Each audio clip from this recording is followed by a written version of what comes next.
मान्यवर, मैं समझता हूं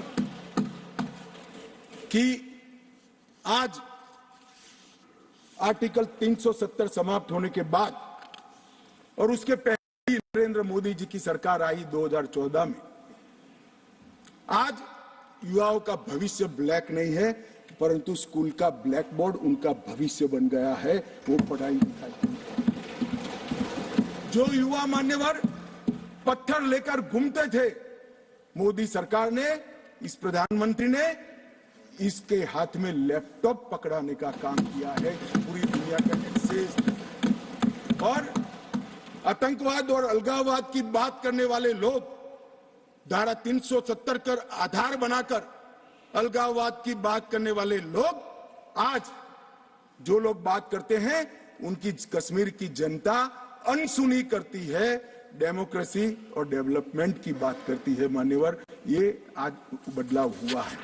अभी अभी कह रहे थे कि मैंने सदन में कहा था कि आतंकवाद समाप्त हो जाएगा। मैं मेरे जीवन में बोला हुआ भूलता नहीं हूं और जो बोलता हूं उसको ओन करता हूं। मैंने कहा था कि 370 के कारण अलगाववाद की भावना समाप्त हो जाएगी और जब अलगाववाद की भावना समाप्त होगी, सहन सहन आतंकवाद कम हो जाएगा, समाप्त हो जाएगा। मान्यवर, ये बीच मझधार में 40 साल इन्होंने गलतियां करी, 80 के दशक से गलतियां करते आए, संवेदनशील हृदय से सोचते रहे, संवेदनाएं हथियार उठाने वालों के लिए रखे और इस 40 साल की गलती को ऐसा सोचते हैं कि मोदी जी के 4 साल में सुधर जाएगा। मगर आपकी बात सही है, अपेक्षा ऐसी ही रखनी चाहिए। मैं अब विषय पर मान्यवर, मैं बहुत पास में नहीं जाता। जब चरम सीमा पर थे तब तो आंकड़े बहुत भयावह थे, 90 के दशक में बहुत भयावह आंकड़े थे, परंतु मैं यूपीए शासनकाल की बात करना चाहता हूं। 2004 से 14 जब सोनिया जी और मनमोहन जी की सरकार थी, कुल आतंकवादी घटनाएं 7,217 हुई थी और अब आतंकवादी घटनाएं सिर्फ 2,197 हुई है। ये 10 साल। अब सुन लीजिए, बाद में मुद्दा खड़ा करिए खड़गे जी।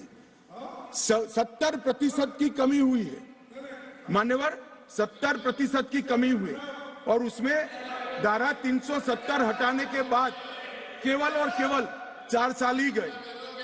सिक्योरिटी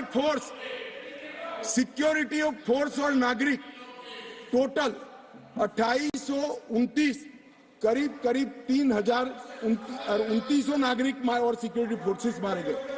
अब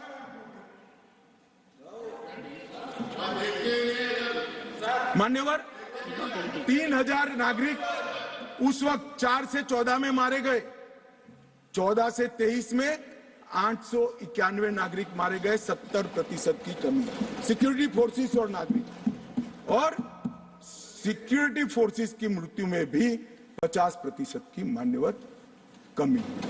ये कह रहे हैं कि क्या हुआ है, मैं आंकड़े बताना चाहता हूं और मनोज जी खास देखे।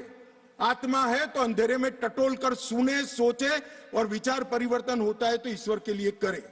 मान्यवर, ऑर्गेनाइज्ड टाउन पेल्टिंग 2010 में 2654 घटनाएं थी, 2023 में सिर्फ 4 साल हुए हैं, एक भी पथराव की घटना नहीं हुई, एक भी नहीं।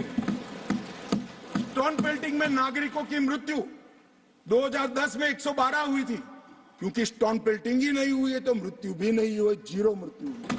मान्यवर, स्टोन पेल्टिंग में जख्मी नागरिकों की मैं बात करता हूं, सिक्योरिटी फोर्स नहीं, नागरिक जो घाटी के हैं वो 6,235 थे, क्योंकि स्टोन पेल्टिंग नहीं हुई है, 0 जख्मी हुए।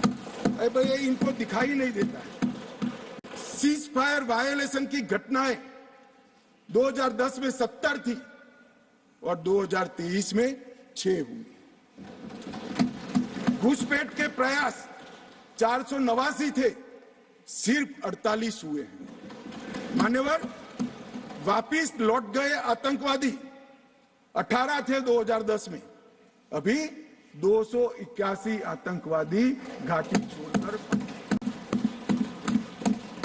ये संवेदनशीलता का नमूना है नागरिकों के प्रति।